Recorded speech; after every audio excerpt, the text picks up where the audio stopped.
Oh, what is going on this week, y'all? Woo, my neck is so sore.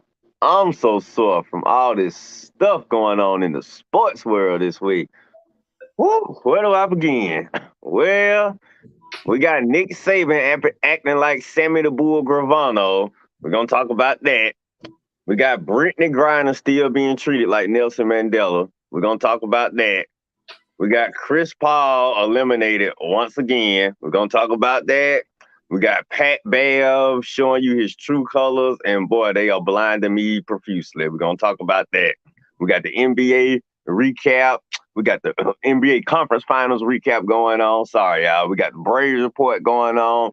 It seemed like a slow week in sports, but something tell me we're going to jump into this thing full speed ahead. Okay, got your boys with you today. Oh, yeah, the original crew. Rev, Coach, and your boy Red, we might get an appearance from Armani, but thinking about what we're talking about, Nick Saban, he might be hiding again this week. So who knows? We'll see, y'all. But anyway, episode 238, Red, Rev, Coach, may even see Big Al this week.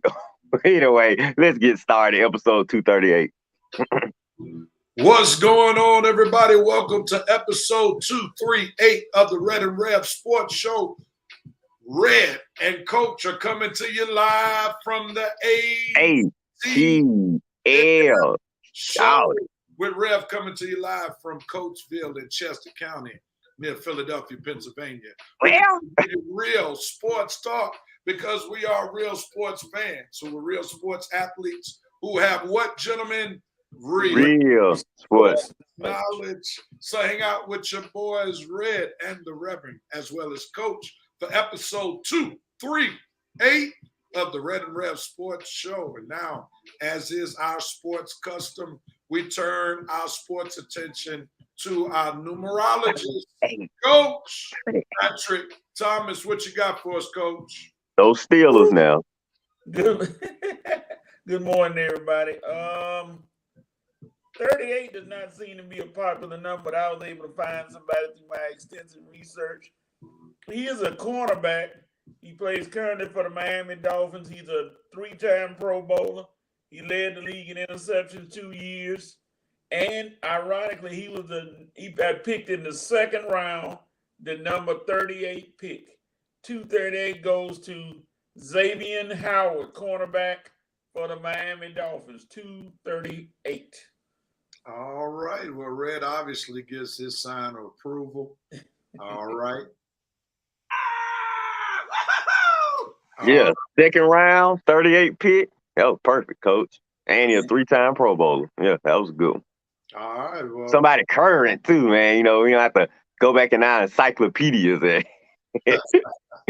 Well, that's good. That's good. Well, you met Red seal of approval, Coach. Yeah. Good job.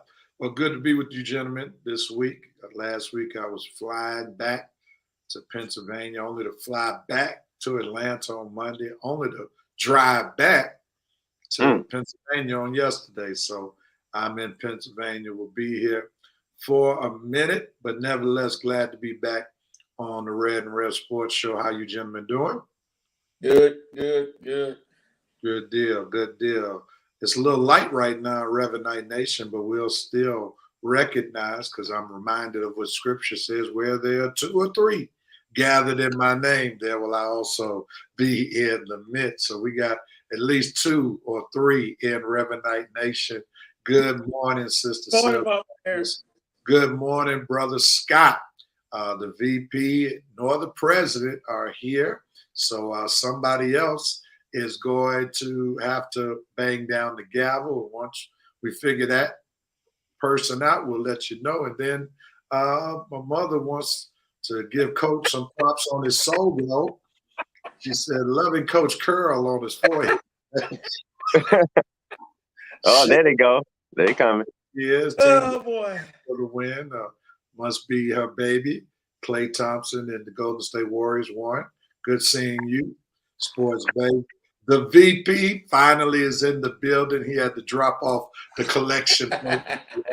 Make sure it's at the right altar, Brother VP. All right. And now banging down the gavel to begin the fire session of the Reverend Rev Sports Show. Let's go. I'm aware of how many are watching. I'm going based on the comments, Sister Sylvia Harris. Thank you very much. All right.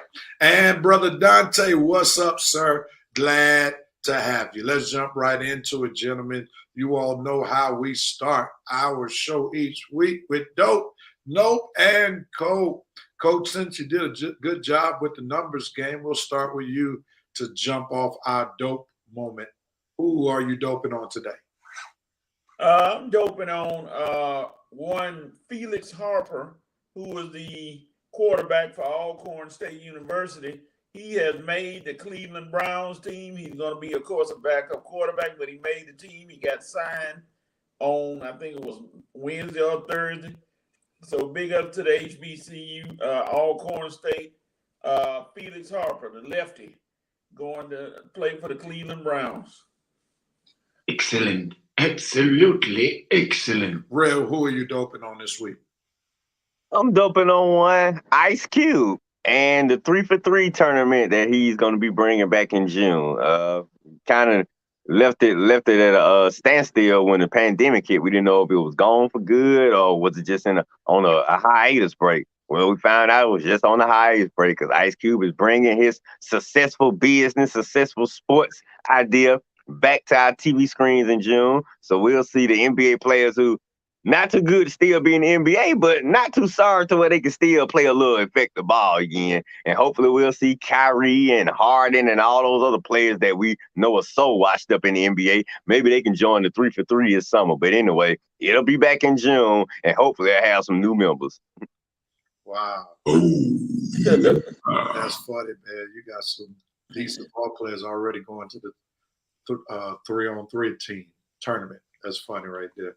I'm doping on one Luka Doncic, not what he's done or has not done against against the Dallas Mavericks, but for him to get that trash team to the conference finals is an accomplishment, because when Spencer Dinwiddie is the second best player on a Western Conference Finals team, then you got to give big kudos to Luka Doncic, because what he's doing is, dare I say, LeBron-esque. So I'm going to give my dope moment to one Luka Doncic. Oh, yeah. Spencer Dinwiddie, who I said would score 30 last week.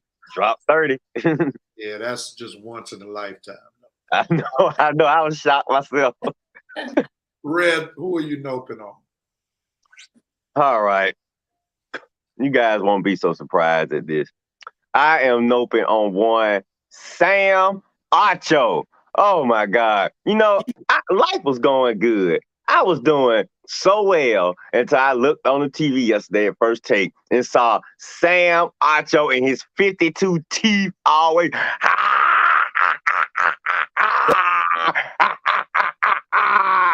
God. Say, oh, Lord, sorry, y'all. But that's how I feel watching Sam Acho. Lord, every time I see Sam Acho on ESPN, I just, because I know he's going to come on there talking a bunch of nonsense, a bunch of stuff nobody in their world would think of, a bunch of crazy opinions. I just don't understand this Sam Acho love on ESPN. Yeah, his brother got a talk show on Fox Sports. What does that have to do with Sam being on ESPN? He doesn't have the pizzazz. He doesn't have the charm or the charisma that his brother got. Please, ESPN, take Sam Acho out of my life. Thank you. Come on! Comes Acho. I know there's a Braves report, but I have to get it out of my system. I'm noping on one Will Smith, the elite pitcher who cost the Atlanta Braves not one game, but 2 games this past weekend against the San Diego Padres. So that's who I'm noping on this week.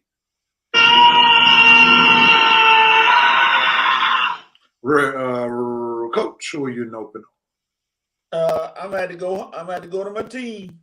I'm going to go to the Pittsburgh Steelers, who keep trying to find ways to keep Mason Rudolph. Why? What are y'all holding the brother back for? Let him go to another team and go be a backup. You're not gonna play him in Pittsburgh. So why are y'all holding on him trying to pay that salary? Let him go or trade or something and let him go somewhere else because he's not gonna be part of the Steelers this year. Y'all already know it. So free the man, let him go, and then we'll move on from there. We got 4 quarterbacks and he ain't gonna be part of it. So let him go. Boy, No! No! All right, we're moving on to the cope section. I am coping on the fact that the Braves are off to another real slow start. And I'm coping on the fact that everybody thinks that just because they got to a slow start this year, they'll redo what they did last year. And every year is not the same. So that's my cope moment for this week. Coach, what are you coping on? I guess I cope on the fact that I'm gonna see how what the men's soccer is gonna respond to the fact that the women are getting paid just as much as they do. I don't know how they're gonna take it but again, what have you done for me lately, men's soccer team? Nothing. So you shouldn't be upset. I heard one soccer player saying that he didn't understand, but hey, cope with it, brother. They do more than you, they won more than you, so they're gonna get paid just as much as you. You start winning something, maybe you can talk.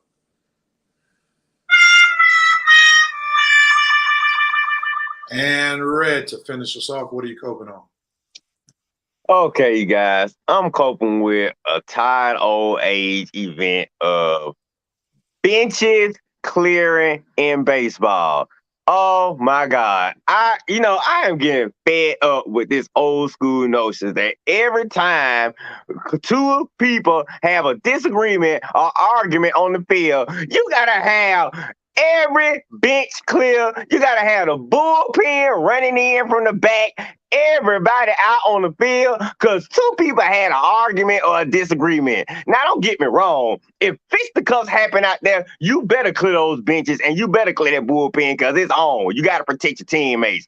But if 2 people just standing on the field having an argument or a heated disagreement, does that mean we got to have everybody on the field, dugouts cleaning out, bullpens running from the back? Let me tell you something. If I'm in a bullpen and I take a sprint out to the field like that, I'm swinging on somebody. Why am I running out all the way from the bullpen just to sit out there and stand around with a bunch of folks on the field talking? Nothing is going on. You got 50 people on the field. Yeah, man, I thought something was going on. Yeah, ain't nothing serious, man. Yeah, what's up, big dog? Are you kidding me?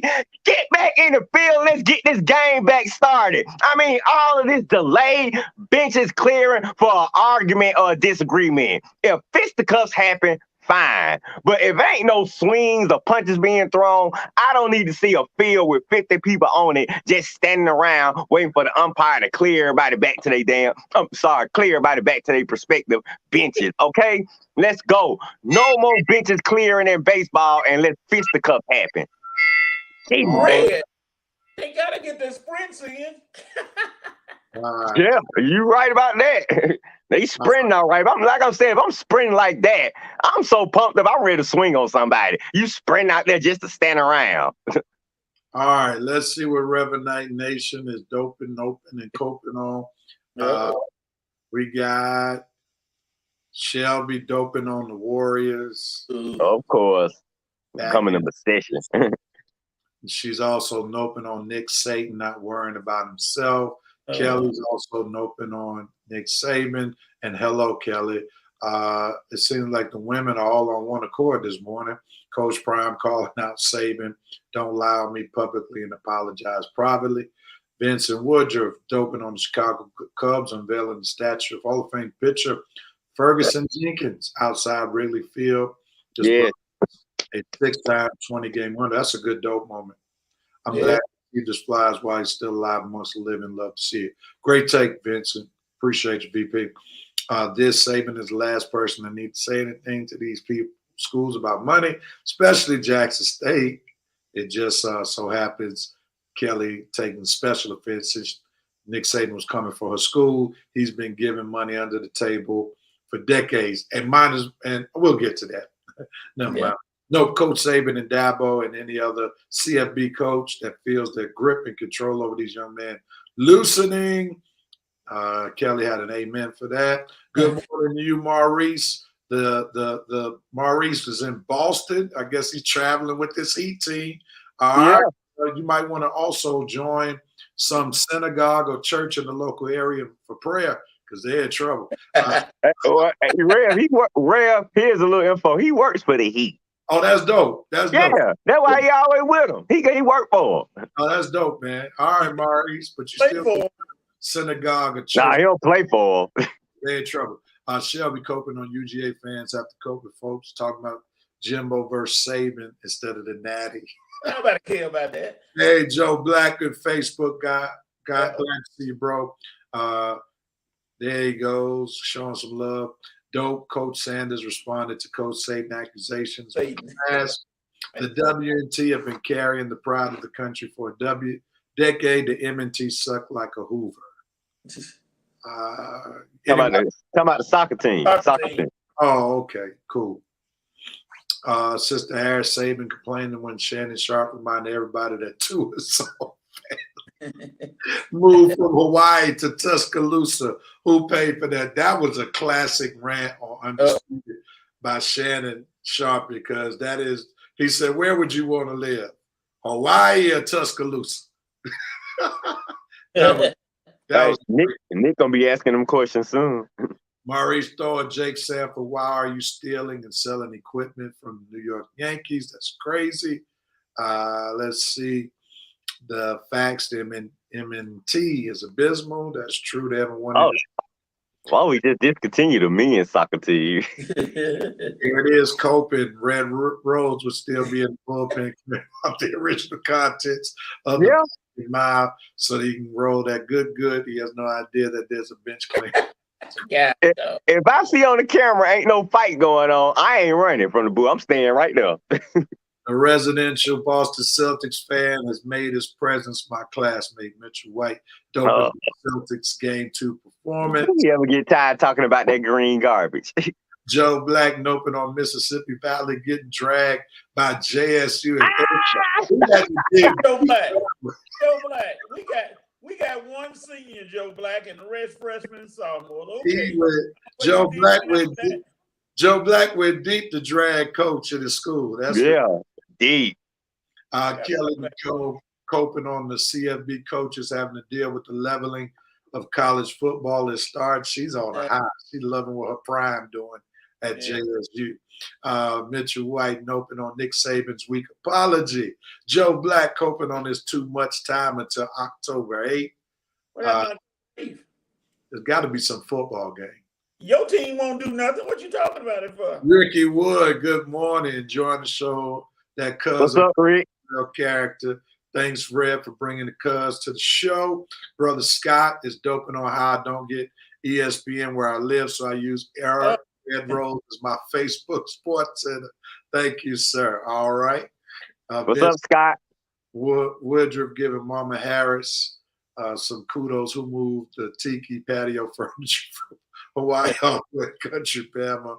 See, I wasn't going to even say it. Joe Black, see, the JSU graduate was going to get I have a rebuttal for that coming up. I got something for that. Oh, okay. Thank you, Shelby, for giving us what football game Joe Black was specifically stated. Texas A&M versus Bama. Fireworks will go on at that game. Texas A&M. We'll see. Jimbo gonna need some security.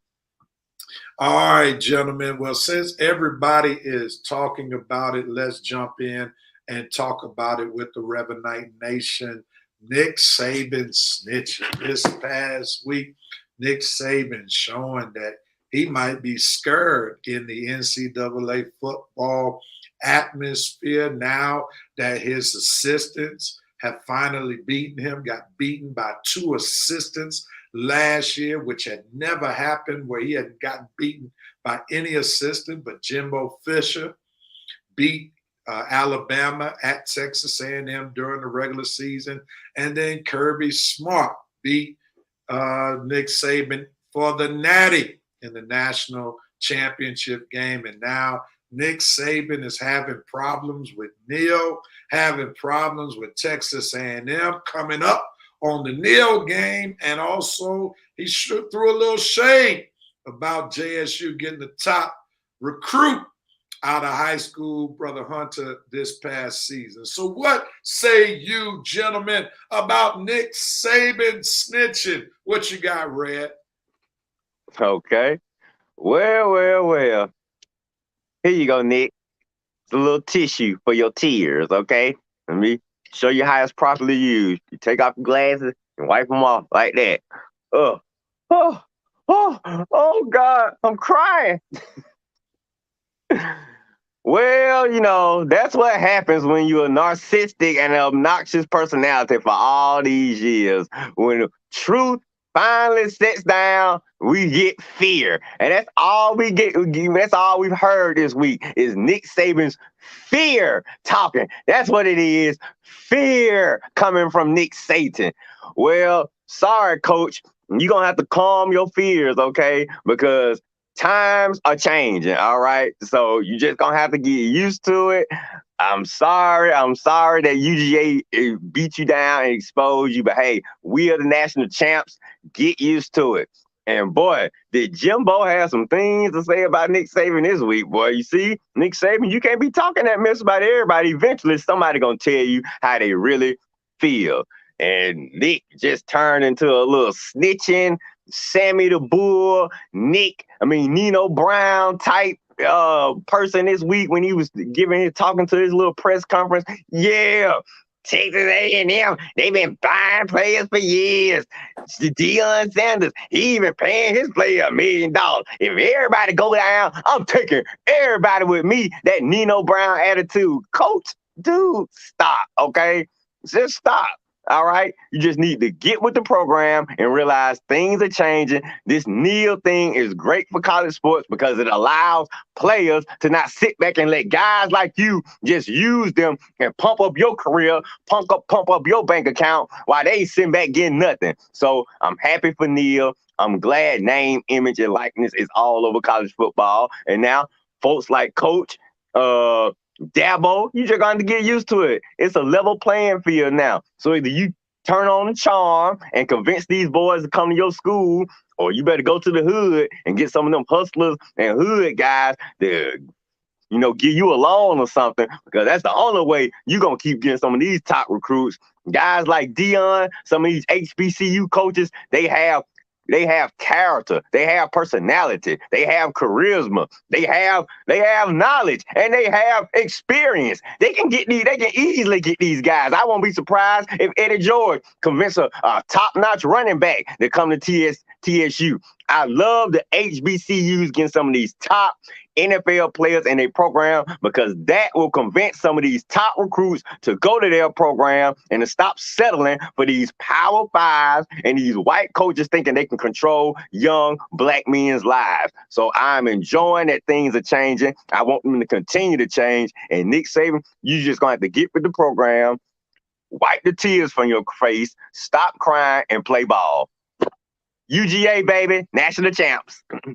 Coach, what's your take on Nick Saban snitching? First of all, I want somebody to give me the definition of dry snitching. I don't know what dry snitching is, as opposed to water snitching. I don't know. You just snitching is snitching, I guess. But if people don't think that Nick Saban has a calculated plan in place, or is kind of worried, Nick Saban is not worried. I don't know why people think he's worried and think in a couple of years this thing is about to change. Unfortunately, it's not. Kids are still going to go to Alabama regardless of all this. I guarantee you, he's going to still be able to get those top recruits. Alabama is still going to be on top. Did he make a mistake? Yeah, he made a mistake by talking outside of his neck. But Saban is still, unfortunately, going to be on top. He's still going to be in the national championship game or close to it every year. People are not going to stop going to Alabama because of what he did. Yeah, he's going to lose one here or there, but overall, he's still going to get them top guys. He said that because he really doesn't care. He doesn't care what people think of him. That, like Red said, that narcissistic attitude. He doesn't care about that. He Nick Saban. And just like Dave Chappelle said, I'm Dave Chappelle, I'm Rick James. He don't care. He's still gonna be on top. He's still gonna get those players. And you're right. If you think parity is coming, where everybody about to be an even field, no. And somebody, and Kelly and Joe Black, I'm gonna say this to y'all. One of your so-called alumnus actually said this. Yeah, Dion getting the players. We should be able to play them on the field. I say you are out of your complete mind if you think you're gonna play Alabama and have a chance of beating them. That's what they were trying to insinuate, because they talking about we getting all the top players now. We'll be able to play with the Alabamas of the world. No, you're not.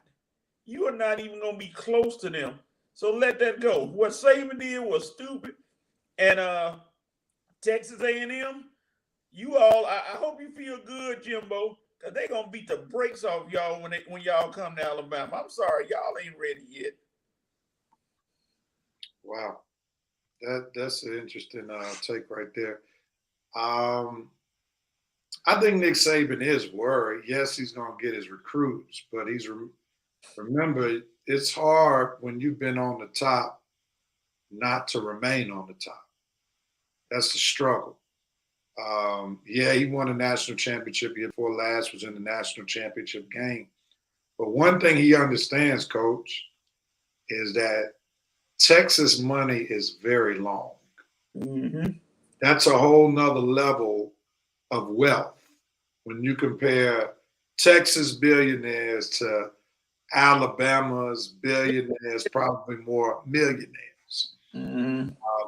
That oil money, thousandaires.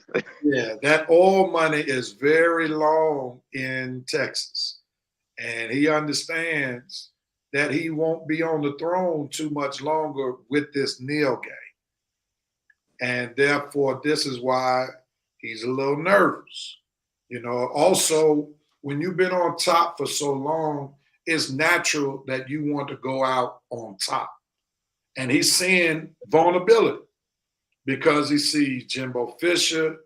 They got the money in Texas to make sure that they not only can compete with Alabama, but ultimately surpass Alabama, because every great empire is going to fall at some point.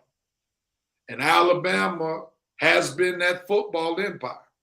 And it's going to fall within probably the next 3 to 4 years. With the nil in place, it might fall even soon, because Kirby is right there with them now.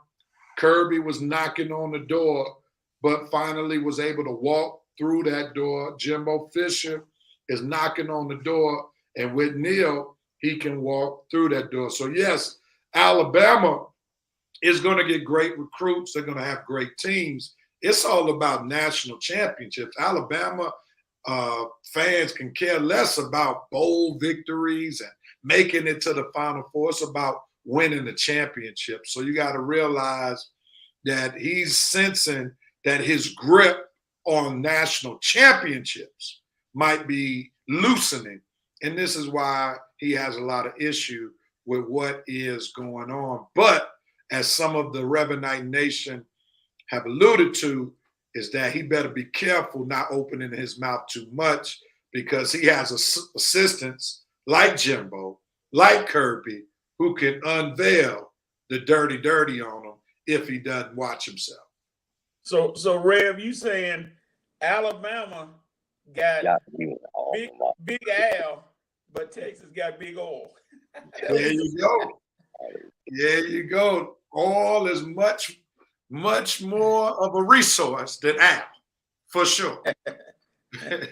Yeah.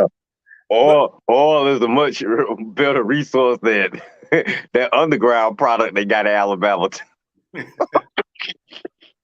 But now, do you think Texas A&M has an internal battle of its own, having to compete with Texas?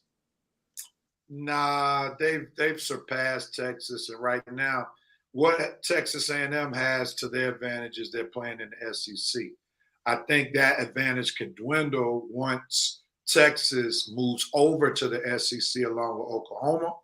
But right now, they have a slight advantage because I think teams would want to play in the SEC rather than the conference that's collapsing, in which Texas is a part of. But that can easily change real soon. And I mean, Texas A&M can't promise everybody playing time. So, Rev, remember you on the show, man. You're right. All right. Stay focused, man. But one thing we have to recognize is that kids still want to play. And eventually they're going to move around in spite of this NIL money. So there's only but so many kids that Texas A&M can field at one time. And then Texas will probably benefit. And then other schools outside of Texas will ultimately benefit. These people just better make sure that they're investing in the right people, because we saw what happened with Brother Spencer in Oklahoma. He had that NIL deal, and I'm sure that car company who gave him all that money wants a refund, because that didn't go too far at all. So that's the risk. But one point I will make, one of my preaching friends out of Alabama, he's not an Alabama fan, he's actually an Auburn fan. He made a good point that we probably need to be aware of, and that is when you start this NIL track in college, all it does is trickle down. And now we're going to start seeing how paying football players is going to impact high school football. Yeah, they about to get paid. They're about to get paid, and you're going to see a whole lot of moving around in high school football, like you already have seen in high school basketball.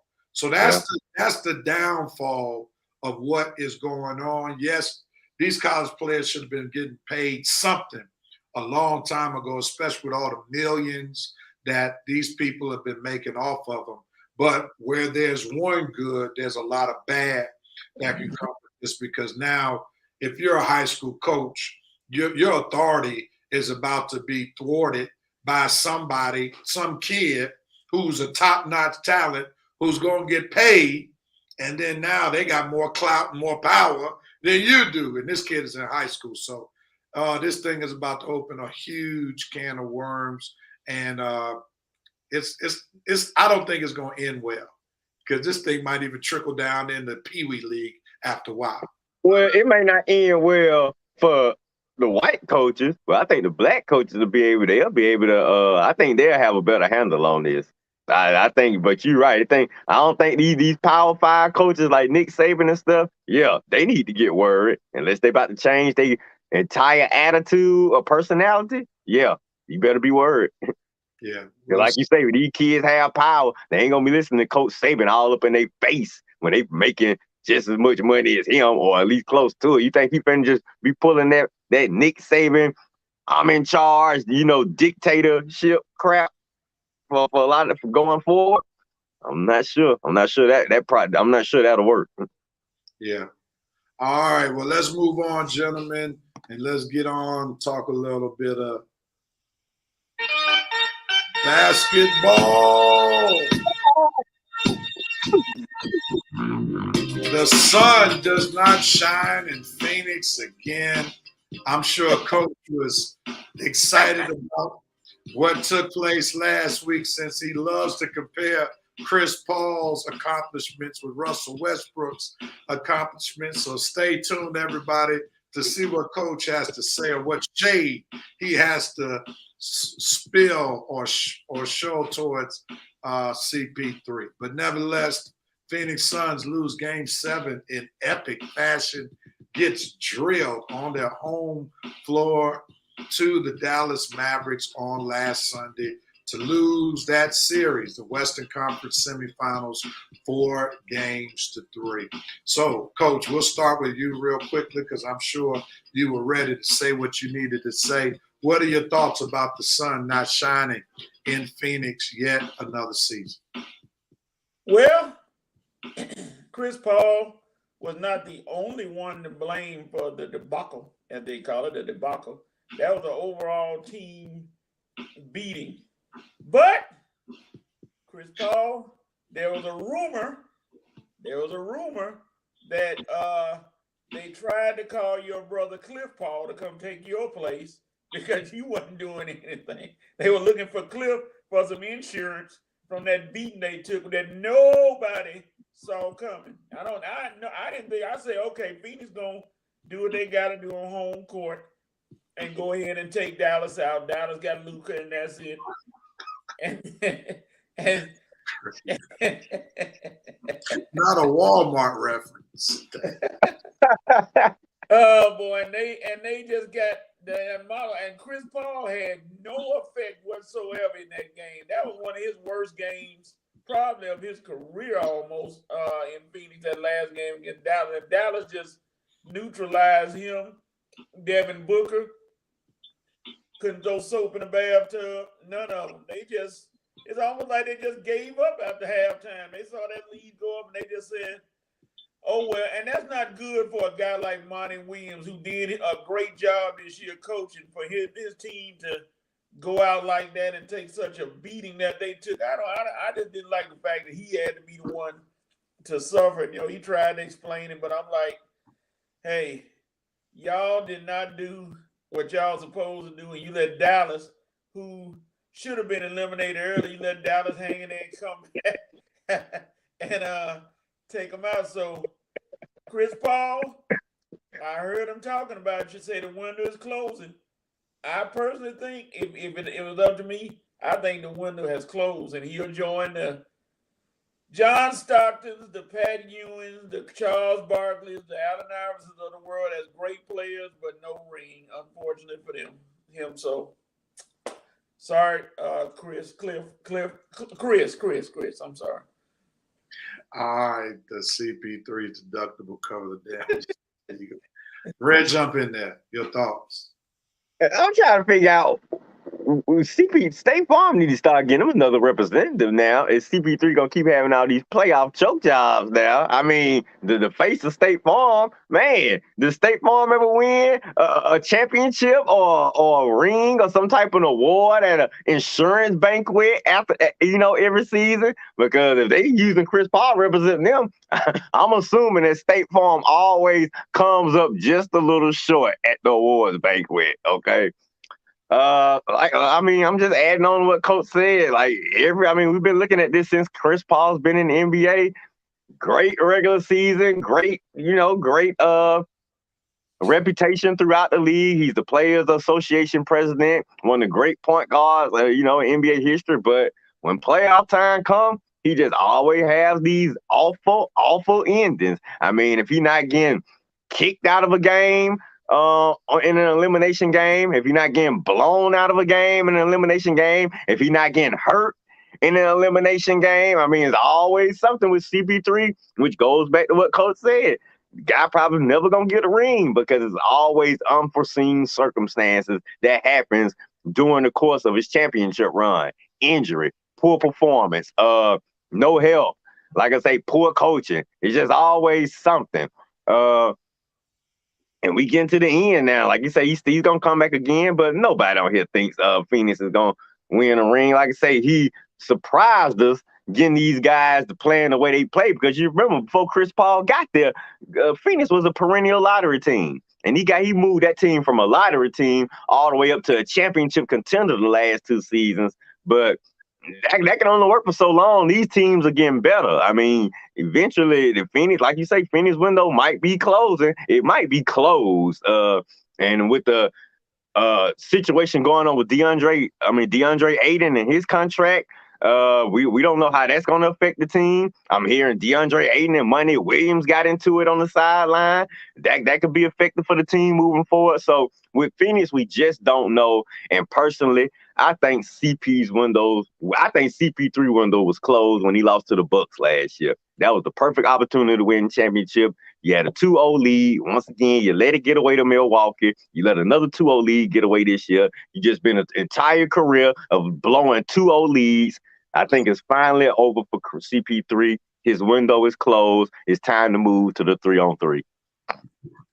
Wow. You said the man needs to go to Ice Cube's. Well, let me just say this. The window has definitely closed because the window was when ability to win big with smaller contracts. CP3 still has a relatively big contract. If they re-sign DeAndre Ayton, it's going to be much bigger than what he's getting paid right now. So what does that mean? That means they can't bring in other players that can help them overcome the hurdle that they've been experiencing the past 2 seasons. So now the window has closed. Let's remember teams in the Western Conference are going to get better. You're looking at Kawhi Leonard, Paul George, possibly coming back for the Clippers. You got the Warriors who are going to be there. They still have been short James Wiseman. We don't know what the Lakers are going to do depending upon how they filled out their roster. They could easily be back in playoff contention. The Dallas Mavericks aren't going anywhere. They actually need an extra piece to even do better than what they're doing now because Luka is going to be there for the rest of the way. And then you got the Memphis Grizzlies with Ja Morant. They're not going anywhere. So the window, I think, has officially closed. And then also you got the Minnesota Timberwolves who are right there. If they could just learn how to play disciplined basketball and finish out victories when they have it at their hand, then they'll be right there. So the Phoenix Suns, they need to regroup. If I were in their shoes, I would blow the team up. I would ship CP3 out. I would build around Devin Booker. I would try to get somebody better than DeAndre Ayton because he should have been dominating by now. And, you know, he is what he is. He doesn't even have a good go-to move yet. He doesn't shoot from the outside with any consistency. So the Phoenix Suns would be foolish to offer him a major contract. Let some other team that's desperate for a big man, a young player, give him an absorbent amount of money and let him move on. But the Suns are done. The sun will not be rising in Phoenix anytime soon in terms of winning a championship. If they brought this same team back next year, would they make the playoffs? Of course, barring any injuries. But they're not winning any type of championship. Yeah, and you look at the Chris Paul is one of the only, I think he's the only player to lose 5 2-0 leads in series. That's amazing. 5 2-0 leads when you get in the playoffs. I see you got that in your CP3 ammunition. I'm putting all the guns. I just couldn't believe that they would play that. First of all, that bad. Second of all, in Phoenix, in a closeout game, that they would come out there and give that kind of effort. That was terrible. Nobody saw. I don't think anybody saw that coming. You know, they may have said Dallas could beat them, but not like they did. I'm sorry. That was terrible. Okay, somebody's knocking at somebody's door. Somebody get it for you. Trouble. Somebody's knocking at my window. All right, so let's see real quickly. We'll remove. Oh, Coach. that was Coach. Coach got a date coming over. Let's ask this question. Do you expect the Suns to come back with the same team, a different team? And if they come back with a different team, how will they be different? That's a question for you, Red. You expect them to come back with the same team or a different team? If a different team, how will it be different? Well, I proposed this trade proposal a few days ago. Maybe I can see what you think about it. I said, what did you think about Joel Embiid taking Aiden's place? How would that help? Who are they trading away? Because you're not trading Embiid and Ayton straight up. Nah, yeah. I figured you probably have to add in there. But if the Suns had a player like Embiid, man, that would fix their problem tremendously right there. That would solve CP3's problem. Definitely Devin Booker. And Embiid, his problem would be solved because his backcourt would be set. But let's see. Do I think they come? I think CP3 and Devin Booker will be back.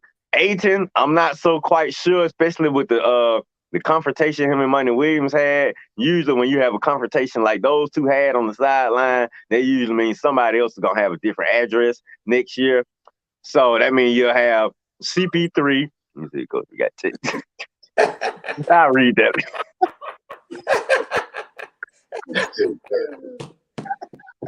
Okay, let me get back to I see CP3 and Booker returning next year. I don't see Asia, which means they'll have to replace a big man with somebody. I don't see you getting a big man on the if you letting Aiden leave, you're not gonna get nobody to replace him. You're not gonna get nobody on the caliber of Joel Embiid. So you'll probably be stuck with somebody like a Andre Drummond or a JaVale McGee, somebody of that caliber. So once again, so that means your team is gonna be weakened a little bit because I would take Ayton over Drummond. So and where are they gonna be placed in the West?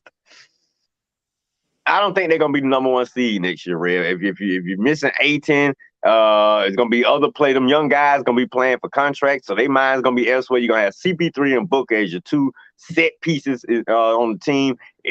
Everybody else is not gonna be as completely stable. Like you say, those young boys probably gonna be playing for a contract next year.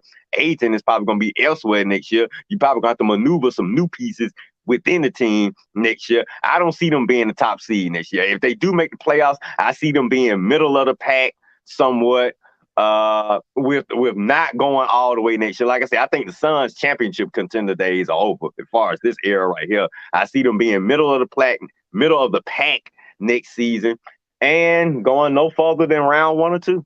So yeah, the championship window is closed and CP3 is just playing his last couple of years. And if I was Devin Booker, I'd be thinking about my future too, because I don't think my future is going to end in Phoenix.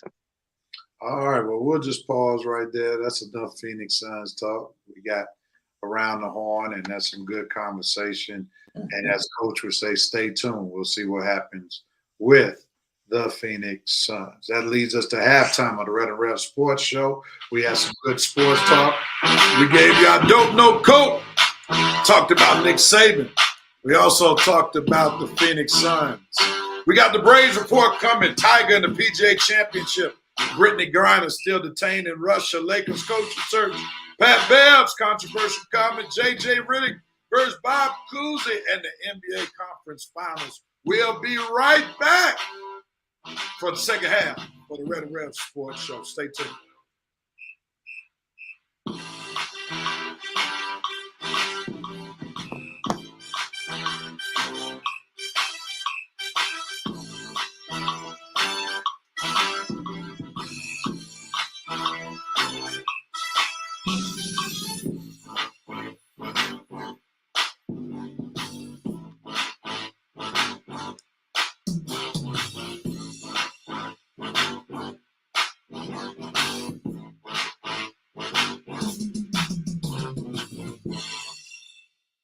And Coach and Rev are back. We'll see where Red went. Hopefully he'll be back in just a moment. But nevertheless, we are grateful and thankful to begin the second half of the Red and Rev Sports Show.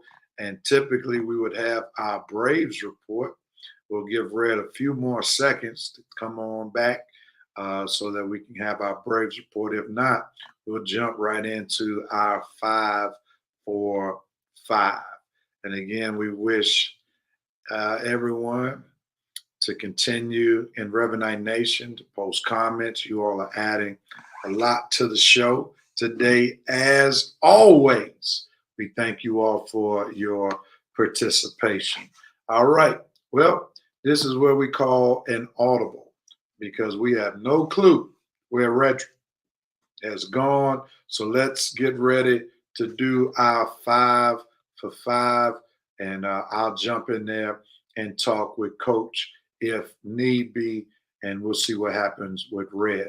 Let's get ready for our 5 for 5. Let's get the music started so the VP won't get me too bad. We got it. Coach, you got 90 seconds, 2 minutes to talk about Tiger because I can care less about this topic. All right, here's Red. We're talking 5 for 5. We'll get back to the Braves report later. All right, Tiger Woods and the PGA Championship. You got 60 seconds. Remember, once the clock hits 45 seconds, that means you're going to a split screen. And after those 15 seconds, you keep on talking, you'll be muted. What you got, Coach? Tiger in the PGA Championship. Well, it's good Tiger made it to the weekend. I know CBS is jumping up and down saying, yeah, we got Tiger for the weekend. But he is the two sports words, a non-factor. Tiger is currently at +8. He has hit a straight free fall today. I don't know if that leg is kicking up again, but he's in a free fall mode. He's +5 today, which means he is not playing well at all, and he'll just be a bystander for the PGA Championship. I know everybody wants to follow every move, but I don't think they're going to follow it now because he is currently next to last in the PGA tournament. So everybody wants to see if Tiger could do anything or make some kind of run. No. He is faded fast. He dropped 23 places down to place. He's in 76th place in the Tiger for the weekend. Red. Well, they were saying that we got the great value of Steph Curry. Looking like we got the great value of Tiger Woods playing lately. Yeah, because this is the real cheap version of the Tiger Woods they we used to know. I guess it's good for ratings that Tiger's participating in the weekend tournaments. I'm good that he made the cut. But like Coach said, completely a non-factor. You already down to +8, dropped to 23rd place. Yeah, I don't see you having a type of round on Saturday and Sunday to get you all the way back. You're just not that Tiger Woods anymore. So it's good that you're still trying to play, but I'm sorry, when you don't have a chance to win the championship, I'm just not that excited. So maybe if you was in the top 5, top 5. If you was in the top 5 rankings right now, I'd probably be interested in looking at it. But without Tiger in the top rankings, I'm probably not going to check it out. So good job, Rory. But I'll see you later, Tiger. All right. There are no comments from Revenite Nation about one Tiger Woods, but wow. Definitely that's how y'all feel about Tiger? Well, it's definitely about the ratings, no doubt about it. Some folks just have Tiger Woods nostalgia. And that's why, he still gets a lot of publicity. He definitely turns so many people onto the game. So that keeps us relevant. The VP says the current Tiger is the Wish.com version of Wish.com. He's there for the clicks. He still needs some bros in his click. His overall life would be better. Maurice Thor says people are expecting the miracles after him coming back from injury. I'm just glad to see him tee off. And that's where the value of Tiger Woods is. Just like what Maurice Thor said, people like Maurice just love to see him play. They can care less if he's not in contention or not. They just want to see him play. And Tyrese Menifee, what's up? Glad to have you. She says shots to the Georgia Tech incoming freshman line. Clayton Powell, Lee, Horace, and Tyler Rowe. Big shout out to them. How you doing, Therese? And Vincent said it best. Ratings. No diggity. Tiger definitely produced that. Yeah, that's for sure. Let's move on to the next topic. Brittany Griner still detained in Russia. Red, you're on it. Let's go with it. Go with it. Man, I am just completely surprised. I honestly thought she would have got released by now. I mean, what is going on? I mean, what kind of powerful people do we have in this country? Nobody can negotiate a deal to get this girl released. And if that's the type of power that we have in this country, then everybody just shut up because you have no power. I mean, Lord, this girl been in jail since February. Man, I know guys in the hood that would have been out of jail by now, man. I mean, Lord, what type of laws do they have in Russia where a simple weed crime and now you locked up under jail like you some type of war criminal or something, man? Stop treating Brittany Griner like she's Saddam Hussein or Adolf Hitler or something. Release this girl and let her come home. We will deal with her when she get back home. Coach. The word is now Brittany is what they call in chess a pawn. That's all she is, a pawn. And trying to get this notorious arms dealer said, It's like a football trade. We'll trade her for you and for him, and that'll be it. And the U.S. ain't biting. So, Brittany, it's a shame that what's going on, but it doesn't look like she's gonna get out anytime soon unless the U.S. says, "Hey, Russia said make that trade, we'll do it." And U.S. not giving up a notorious arm dealer for a WNBA basketball player, unfortunately. All righty. We have an Armani Newsom sighting in Revenite Nation. Armani says he'll be an RN today. Glad to see you today, sir. Lance Bill Bruce said it's Russia. Russia doesn't give a flam about decency and justice, which is true. The VP says BG should have hooked up with your Russian connect. Red Rose, she wouldn't be in this mess. VP also says, unfortunately, the U.S. doesn't negotiate with terrorists, but we'll make a reality TV show host president. My. Here's the reality, man. There's a such phrase as timing is everything, and Brittany Griner picked the absolute wrong time to be caught with something like what she was caught with in her bag. She just got caught in Russia during the same time when the United States are heightened their sanctions against Russia. So this is not surprising at all what's going on. Is it fair? No. But this is where you got to use common sense like Brittany Griner. Don't put yourself in that type of situation, especially when the nation that you're trying to go to, which is your home nation, is stacking the deck against Russia, rightfully so, because of their unfair war practices against Ukraine. So it's just poor timing to be caught like this in Russia, and the maximum penalty for being caught with cannabis oil or whatever she got caught with is 10 years in Russia. What was she trying to smoke? America has its own laws. Russia has its own laws, and that's what happens when you go into another country. It's a different ballgame. Yeah. Who was she trying to smoke weed for over there anyway? I got to look at her a little bit too. Like, Brittany, what were you thinking, girl? Maybe you weren't thinking at all. I'm saying somebody said her pops did her disjustice. She should. My boy Andre went in on her this week, man. Yeah, I'm glad you paused because I didn't want to know where that was going right there. Because I'm glad you paused on what your boy said, Red. I'm gonna say all the stuff. I'm just saying it's just I don't want to blame her, but I'm just thinking like, why are you going to another country with cannabis oil? Smoking weed. Why is that on your mind? If you going over there to play ball, go over there to play ball. Leave your extracurricular activities at home. I mean, I would have thought with the Billy Angelo Ball situation that folks would have learned a lesson. You going to another country, this ain't America, okay? Don't act like you act in America the way you act. Don't act in another country the way you act in America. When in Rome, you know that phrase? When in Rome. So. Yes, sir. Why do we publish things by Maury Thor with some of them dumb takes? Hey, come on, the Steelers trains. What that got to do with Brittany Griner, moron? I mean, seriously. Yeah. Well, here's the thing, Red. One thing, we'll move to the next topic because we're past our 5 minutes on this topic. When you have a habit, it's hard to leave your habit in one place and not take it with you. So we'll move on. Next. Hey, I gotta have it too, but I ain't taking nothing outside of America. I'm sorry. Let's go on to the next topic. Coach, we'll start with you since you got some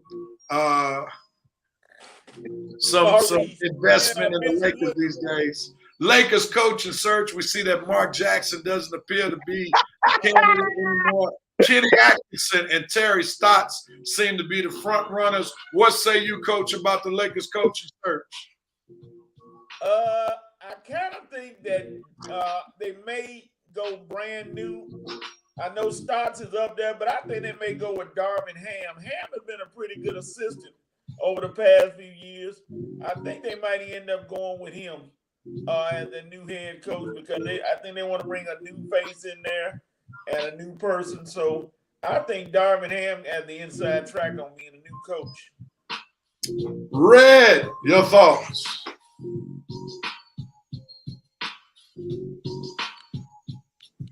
Those are my thoughts about Terry Stotts and Darvin Ham. Nothing at all. What's it supposed to mean? Neither one of those coaches are big enough to oversee LeBron. LeBron is the coach of this team. I'm more concerned about who we're going to trade Westbrook for and what are the new players we're going to bring in. The coach don't even matter right now. So Ham, Stotts, it don't matter. You can bring a bologna sandwich in there. It don't matter, okay? The coach of the Lakers never matters. It's about the players. All right. Let's see what Reverend Night Nation has to add to this. Red Rose, give me your passport, bro, based on Reb's.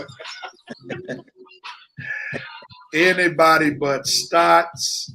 If Liangelo had stolen in Iran, he would be shooting.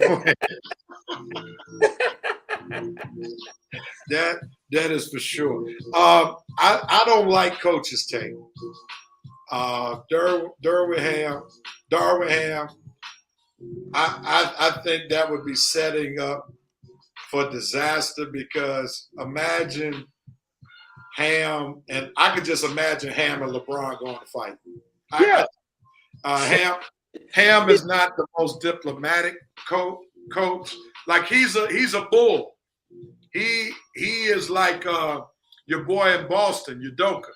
Like he's no nonsense. And when you're coaching guys who have already established, like LeBron, ADs to some degree, Ham is not the right kind of coach for that. Right. Who are making these choices? Ham was like the worst choice for a team like this. Not like the Lakers. Like the Lakers. Yeah. He should go to a young team. But he should go to a veteran team. I could see Atkinson or Terry Stotts because part of the Lakers' problem is they got too many people that they consult. Like Jeannie Buss got the Rambis couple, Kurt Rambis and his wife. Phil Jackson, consult Magic Johnson. I mean, goodness gracious. Let my boy, what's his name? The general manager, Kobe's agent. What's his name? Rob Pelinka. Let him choose the coach. That's part of his job. I mean, they just got too many people in the decision-making process, and that's what messes up coaches, messes up their coaching search. But we've learned again this week why Mark Jackson will never get a job again, and that's his comments back when he was coaching against the Warriors, his beliefs against homosexuality have come back to haunt him. He's been blackballed. I'm trying to understand why folks act like that. Those comments were not a surprise. I swear, real, you've been telling folks for years now. That's why he got blackballed. So nothing that was said about Mark Jackson this week was a surprise to me. So I'm just trying to figure out why folks were so shocked. We've been told you why he left Golden State, and I was surprised that he was even the finalist for the Kings and Lakers job. Because, like you say, I don't think he's ever coaching again in the NBA. No, I think he belongs right there on ESPN calling games. Yeah, and it's unfortunate because he deserves another shot, but because of the kind of culture we're in now, that shot won't come because every time he's up for a coaching job, that community is going to remind everybody stuff that he said that came out. I heard for the first time that, when Jason Collins was trying to be a Warrior, he said that he'll never have that in his locker room because, Jason Collins, one of the Collins twins, came out and stated that he was gay. Well, he went off on him, man. Yeah, so Mark Jackson might as well just get comfortable just being in the announcer's chair. It's amazing that the gay community is keeping him from getting a head coaching job, but somehow they must still have some basketball fans who watch him as an announcer on ESPN. That's the thing I can't understand. Like if you're gonna cut his I'd be legs, glad cut it all the way off, man. But I just don't understand. Well, no, River, I like him as an announcer now. No, I do too. My point is, Yeah, I see what you're saying. like Yeah. why If he ain't good enough to coach, why is he good enough to announce games? Like if it's that much of a problem, because he has more of a voice as an announcer than he does as a coach, because we never gonna see him. We're rarely gonna hear him unless he's mic'd up. But as an announcer, why you want to coach? You got an easy job announcing. I wouldn't want to do it. I'd be happy to be making that money. In this day and age. Well, don't worry, coach. He ain't gonna be coach. Most announcers don't make more money than coaches. Most announcers, unless your name is Tom Brady, and that really was my joke. Oh God! Where he getting $370 million for 10 years to be a commentator, the lead commentator and analyst for Fox, and ain't never given any type of analysis in his life. Man, never mind. That should have been my note moment. But that should have been your coat moment. No, that's my note moment, because okay. Nobody who's never been an analyst should be getting that kind of money. What black person who ain't never been behind the mic gonna get that opportunity? And then be the lead analyst at that. But that's another subject, because we talk about the Lakers. Yeah. Oh my God, Rev, you are so right. They said that Mark Jackson has a salary from $20,000 to upwards of $77,000 being an announcer.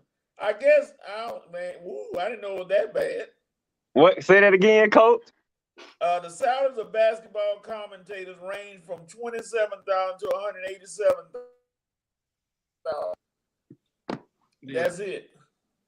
Yeah. I don't know if that's they ain't saying that's per game. They talking about that's what. So what? NBA announcers don't get paid that much? Is something? Don't look like it. Nope. Well, I'm sure Mark Jackson makes a little bit more, but he says varies between 20. Let's see here. Mark Jackson signed a 3-year. No, that's the wrong Mark Jackson. This was back in 2014. Let's just say he's not making Tony Romo nor Tom Brady money in football, but he's one of the best in the business. There's no doubt about it. There's no doubt about it. Well, they do more games anyway, so if you probably add all they money up at the end of the year, it's probably. I'm pretty sure he's making close to $1 million, maybe $2 million. Yeah, I'm sure he is. I'm sure he is. I'm sure he's making more than Doris Burke. That's for sure. God, yeah. No, stop. Don't talk about Doris. Not to say she's bad, but she's not on Mark Jackson's level. No. All right, ain't nowhere close to more. I'll say it. She's bad. Not bad, but I rather listen to. I prefer to listen to other guys than her. I rather listen to Hubie Brown than Doris Burke. You did call her a guy. You do recognize that. All right. Yeah. Sorry, Doris. I didn't mean to call you a guy. I'd rather listen to other commentators than Doris. All right, let's go into Pat Beverly. He had a week on the shows going into CP3. He is definitely mad with CP3 way back in the day before his playing career. He had nothing to say good about CP3, and he's very, very blunt about various people in the NBA. Love James Harden, we see, but can't stand CP3. Rev, what are your thoughts about Pat Bev on ESPN this past week? Nothing positive, I can tell you that. I'm not a Pat Bev fan. Never been a Pat Bev fan. I don't like him. But let me get this on the record now. I think he's a great defensive player. He's a great defensive player. That's it. And being just a great defensive player and bounced around from team to team to team, traded every 2 or 3 seasons. Dude, that does not give you, Pat Bev, the right to go on any talk show talking mess about anybody as if you somehow have a ride or you some type of player that can't be talked about a touch. No, dude, I don't feel Pat Bev on anything. And thank God I don't look like Pat Bev on anything, man. Sorry, Pat Bev. I'm never feeling you. You would just please disrespect.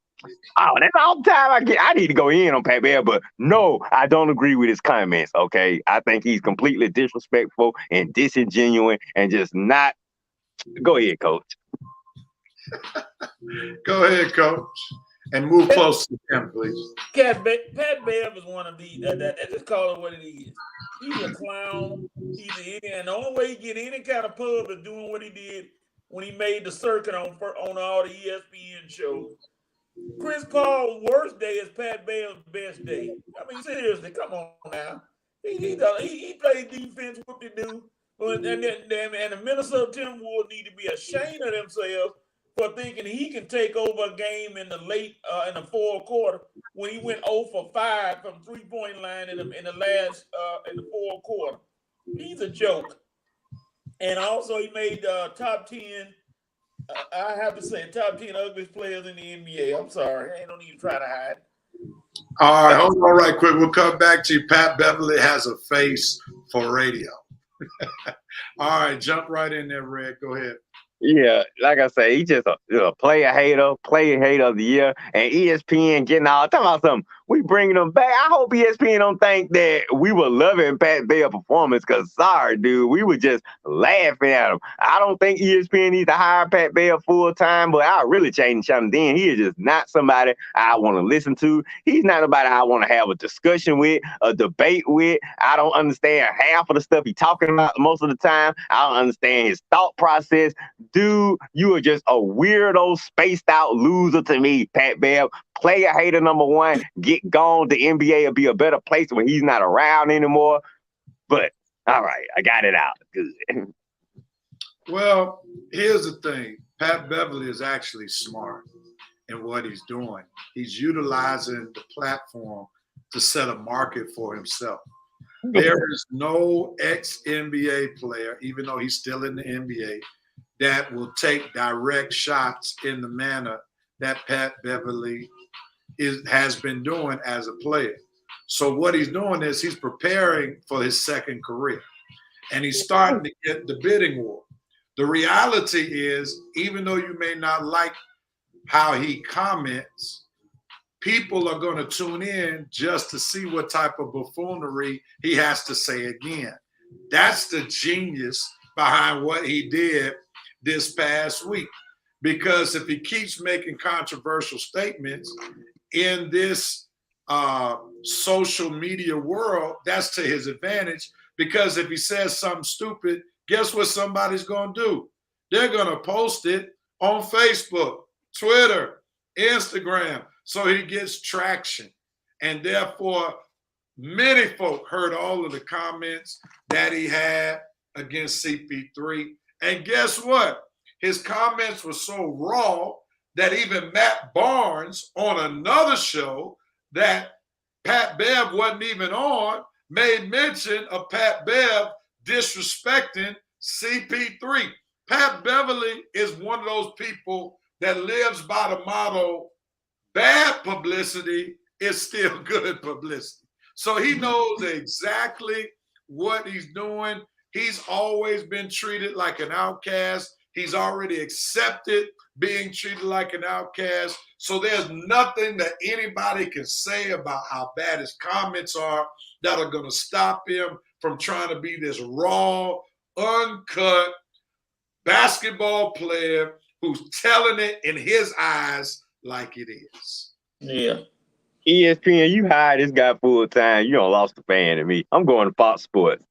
I hear what you're saying, Real, but I'm sorry. This guy, I don't buy any of his charisma. Yeah, he come on there talking a lot of nonsense, but that's just about it. Nonsense from what Coach said, one of the top 10 ugliest players of all time. So, ESPN, you want to bring that craziness on your network, go right ahead. But I bet you Fox Sports won't bring it over there. ESPN, they getting desperate now. Y'all are really getting desperate if you think Pat Bev is who you guys should hire.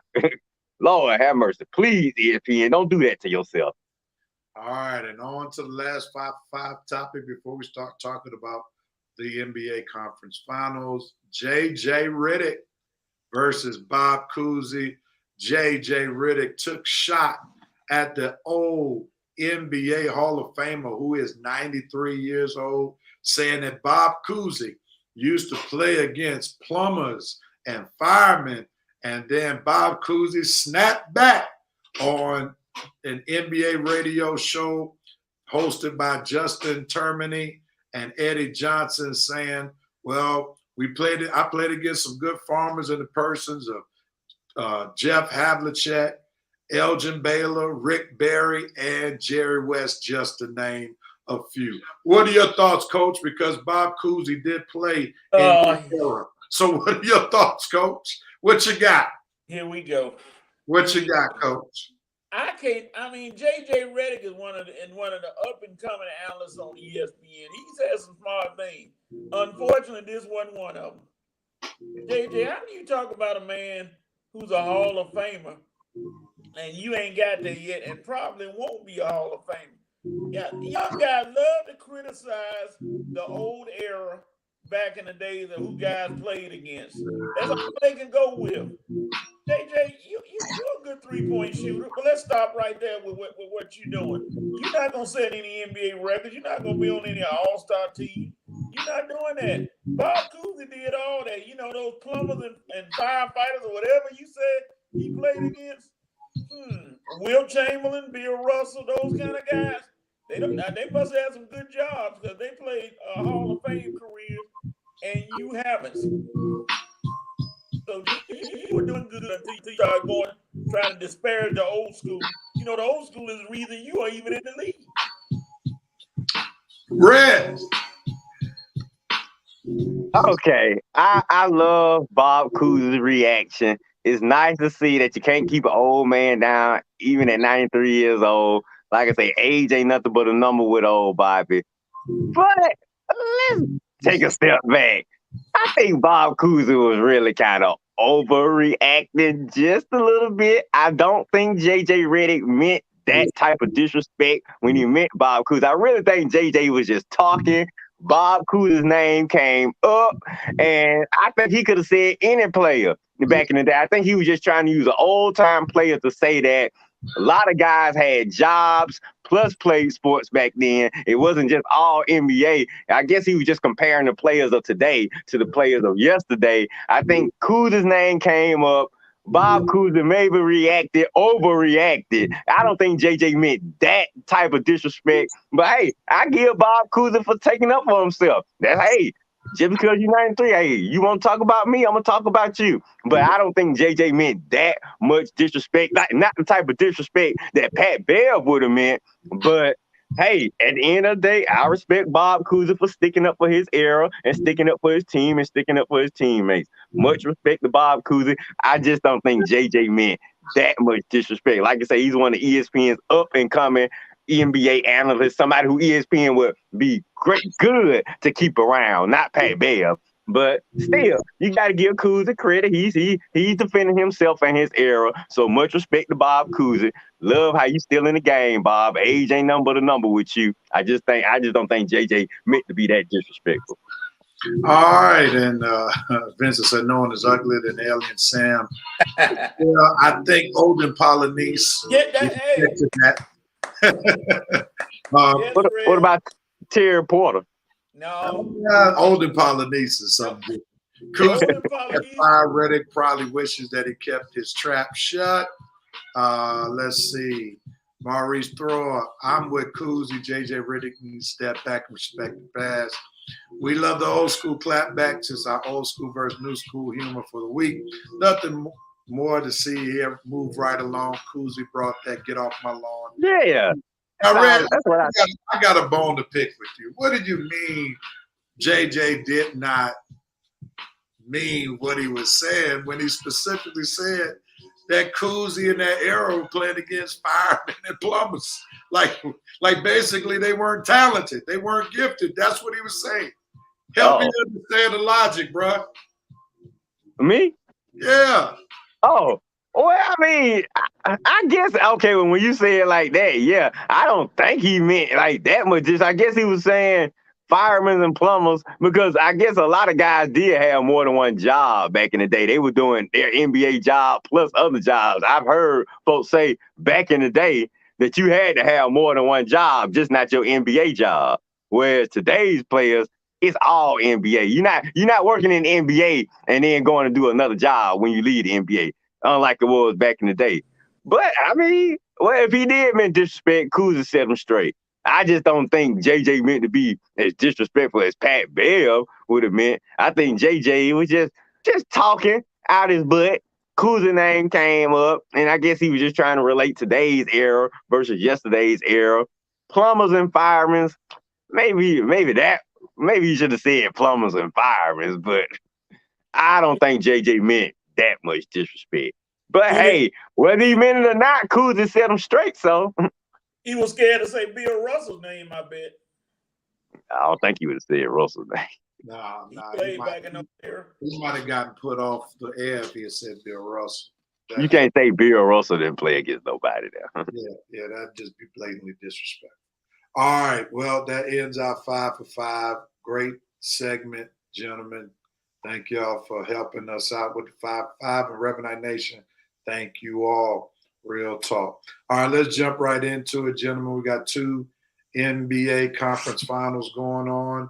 Last night, we had a game that wasn't supposed to turn out the way it did, especially how it started. The Mavericks were up big and wind up losing to the Warriors. The Warriors will take a 2-0 lead. Your thoughts on this series? Let's start with Coach. Just like in football, they say you football game is 4 quarters. A basketball game is 4 quarters. And Dallas forgot that.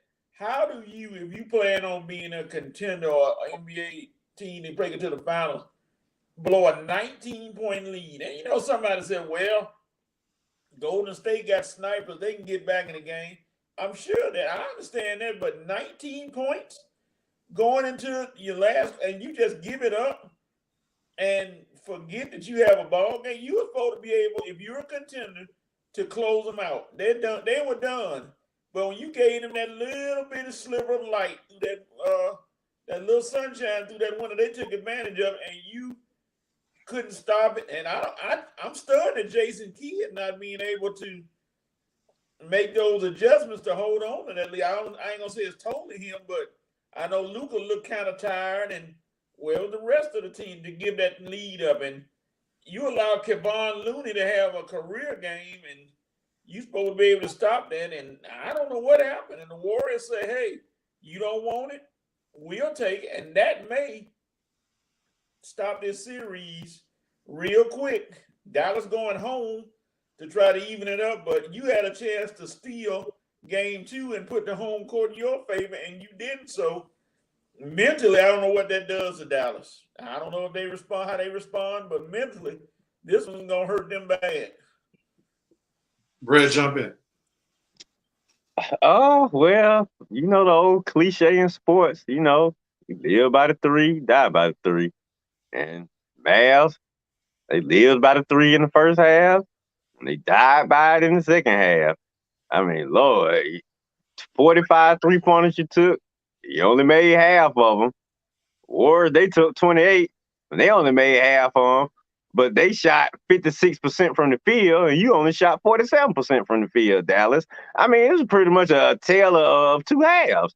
Dallas jumped on the Warriors' throat in the first half, and like I've seen time and time again when you playing the Golden State Warriors ever since the Mark Jackson days, if you don't put this team away, they will come back. They will. They have the firepower to come back. Even if they're not shooting threes, they can come back just by their 2-point shots. Like I say, they have the power to play defense. Once they start playing defense, and once your shots start falling, and they still making their 2-point shots, they will drain that lead down. And once that lead gets down to 10, playing the Warriors, you better start worrying. And Dallas, you had the momentum going into the halftime, but I'm gonna tell you your fatal mistake, Dallas. You let the Warriors get the momentum before even halftime, and I'm gonna tell you how you did it. You let the Warriors get down to 14 points before halftime.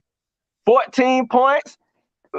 Like I made in my post yesterday, I said they was only down 13 when I made my post yesterday. That is nothing to Golden State. I'm sorry, unless you up on Golden State by 20 points plus each quarter, you better not stop playing at all, okay? Because this team can easily come back on you in a matter of 3 or 4 minutes. You're gonna look up and you only up 6 points. And if that's the case, you really better start worrying. Once that fourth quarter started yesterday and the Mavs were only up 1 point, you had to realize, Mavs don't messed up. I knew they messed up. I was just wondering, did everybody else know they messed up? You don't have a 20-point lead, a 19-point lead on Golden State, and when you get into the fourth quarter, you only up by 1. Because I'm telling you, 9 times out of 10, you're going to lose.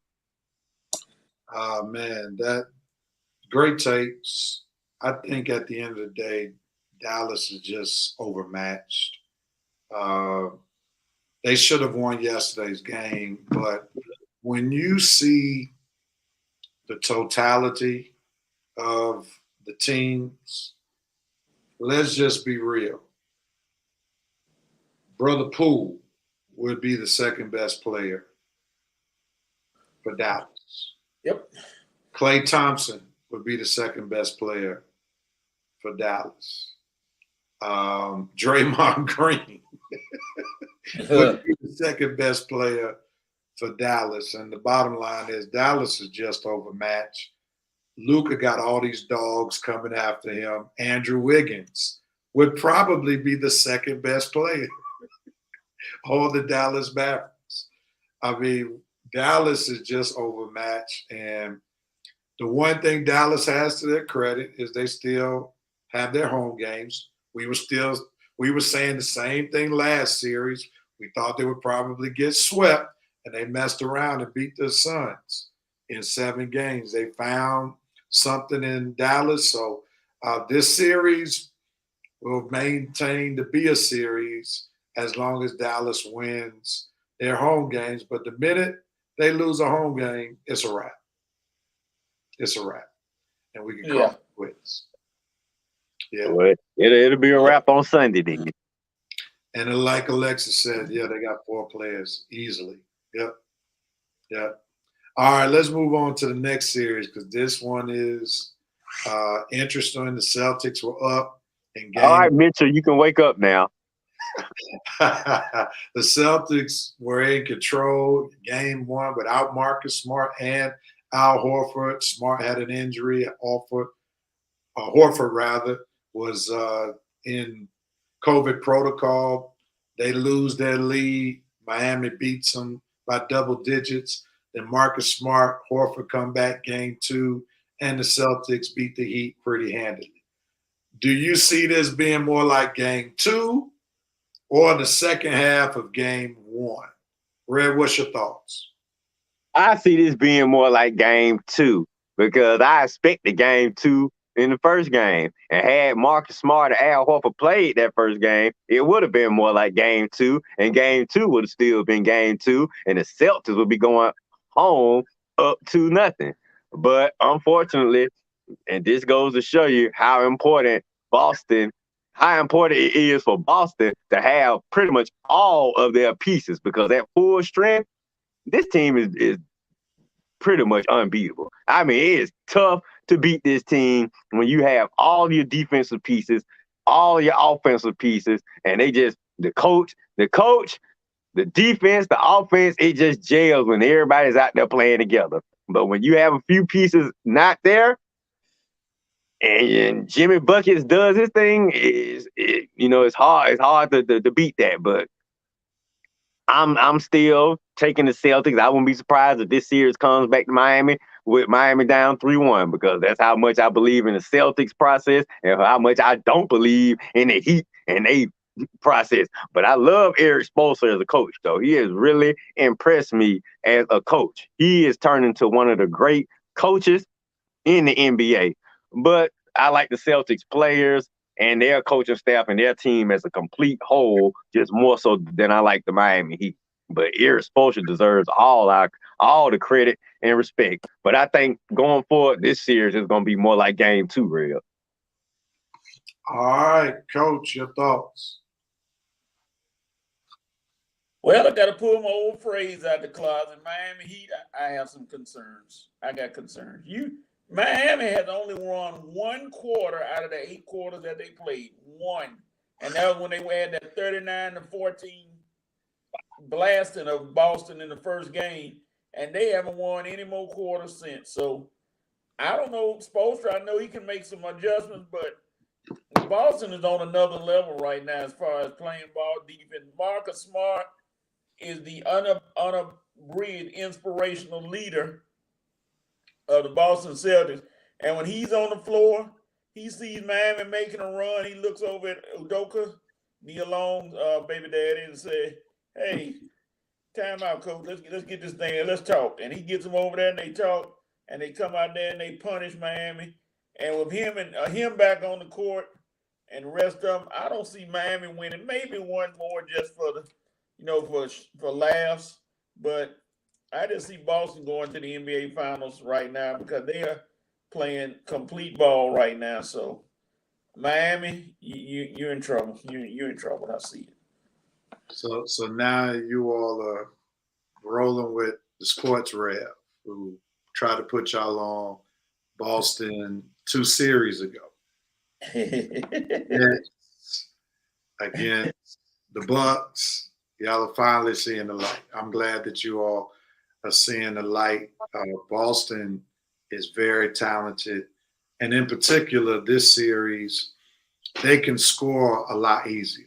Like when Jimmy Butler scores 30 and 40, that's a hard 30, 40 points that he has to get. You look at Jason Tatum and Brown, they can score 20 and 30 a bit easier because they can play off one another. Then when you got Marcus Smart, who has improved his jump shot, he used to be a perimeter liability, but now he shoots the ball pretty well. And then when they can bring in Peyton Pritchard off the bench, oh my God, he can light it up from 3-point line. Where he come from? he went to Oregon. Oh, he was a shooter at Oregon. He was a shooter at Oregon. And then you have Al Horford who could shoot. But Grant Williams is the huge surprise in this NBA playoffs. I mean, he has really stepped up his game. And the thing that impressed me is when he bullied PJ Tucker instead of Tucker bullying him, that let me know how strong that cat really is. And if PJ Tucker can't go, and we already know Kyle Lowry is pretty much done with the hamstring. If he comes back, he's not going to be able to add that much. You already know what's going to happen. So Jay Wood is laughing. He doesn't believe in his pick, and we understand that. Armani going with Celtics in 6. I'm going to go Celtics in 6. I give the Heat one more game, but that's just out of respect for Jimmy Butler. Rev showing off his Negro Dominance predictions. They are definitely about that life, and they're serious. And the dude, Neil Long's baby daddy, as Red just called him, he can coach, and he has that team marching to his drum. I mean, he is clearly the coach. I've seen him get up in Tatum. I've seen him get up in Brown, and when he said him and Grant Williams got into it. Yeah, on the bench. Yeah, yeah, I saw that. Yeah. Did you see the Al Horford incentives? Oh, hold on right quick, Coach. Maurice giving us breaking news. Lowry and Tucker will try to tough it out as they were going through workouts today. All right. Thanks for that commentary, Maurice. What'd you say, Coach? I'm sorry. Al Horford already got $5 million for making the conference finals. If he make the NBA finals, he get $12 million. So hey, he gonna ball. Those are the terms of his contract.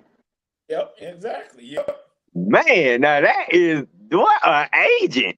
Now I'm saying because usually you have individual incentives. He got team incentives in his contract, so he could have just sat on the bench. And if his team made the finals, he would have got $12 million.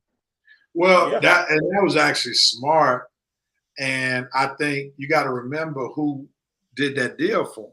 Yeah, big time smart. Who did that deal? But Brad Stevens probably lined it up the way he did because he knew how much of an impact Al Horford has as a leader because he was the leader of the teams that went to the conference finals before. They traded him away to Philadelphia, and then he went to OKC, and then he came back, and he knew that was the type of leader. So he's getting paid for leadership. He's getting paid for being a great locker guy. Al Horford knew not to sign up for any individual incentives because he's not that kind of player anymore. So I didn't even think they did that though, but man, that's a nice contract. That's some nice incentives. And boy, Al Horford, you got a good agent, buddy. No doubt about it. So I got Celtics in 6. You got Celtics in how many, Red? I was gonna say 5, but I guess you say you give Jimmy Butler one more game. I guess so. He deserves one more game. Coach, you got Celtics in how many? 6. All right. We're 6ing it up. So we'll see if we were all right with our 6. All right, gentlemen. Well, that's all our topics for today. So we had a pretty relatively quick show. And we always end the show with you have the right. Who has the right to do what, when, where, and how? Who wants at it first? I'll go first. All right. Since I missed the Braves report today, I pretty much say. Let's do it. Let's do it. We got time. Let's do the Braves. We got time? Yeah, my bad. Oh, it's all good. I would have wrapped this. I mean, okay, Braves, we had 4 games this week.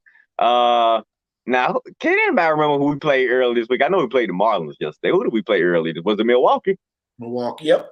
Okay, Milwaukee. Okay, that's who I thought it was. All right, we went 2 for 2 this week.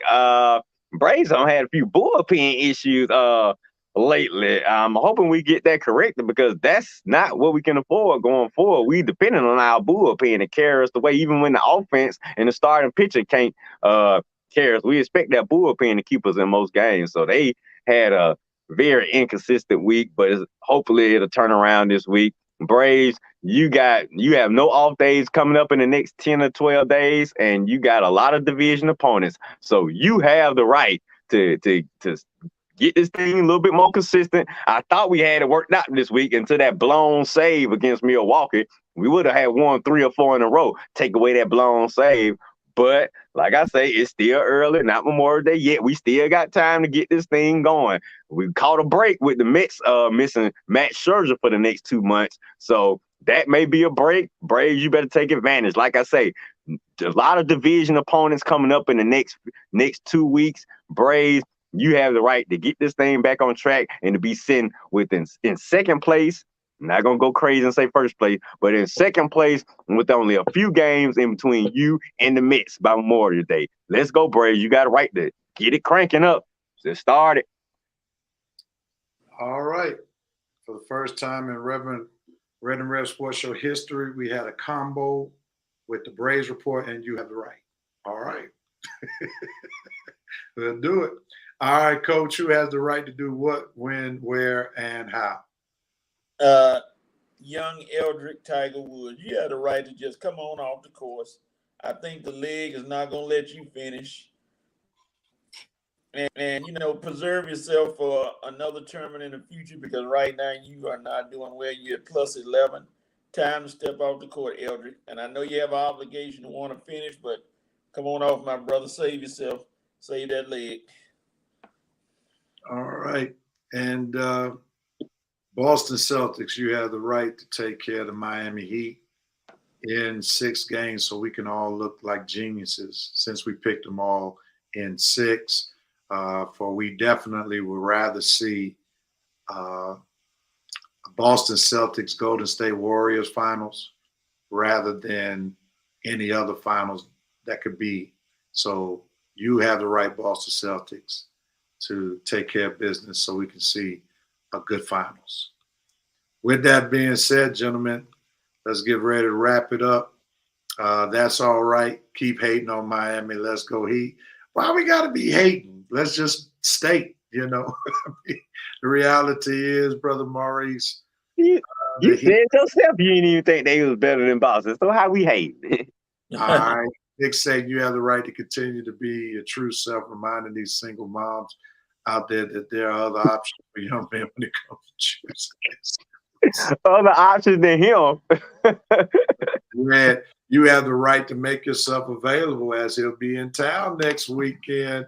Oh yeah. Are the Marlins playing the Braves or something? Well, anyway, I'll be available. Hit me up, buddy. All right. Well, we had a wonderful show. Thank y'all so much for hanging out with your boys, Red, Rev, and Coach. Armani did chime in from Revenite Nation. I need to make sure that before I put him on the film for the intro, that he commits to being present and accounted for, so I could get 5 seconds back. But nevertheless, Exactly. Using him as a guest star and don't even show up. Maybe you think he's gonna get an NIL contract. I don't know. Maybe he's holding out. All right. Money. I'm finna go Hollywood style. We are writing you off the show. Okay. All right. Thank y'all for watching episode 238. We'll be back next Saturday. Same Facebook page, YouTube channel, same time. Ready for episode 239. Everybody have a blessed weekend, and we'll see you next week. Peace. And don't send your agent to the studio, Money. Don't be trying to pull that Godfather crap on me.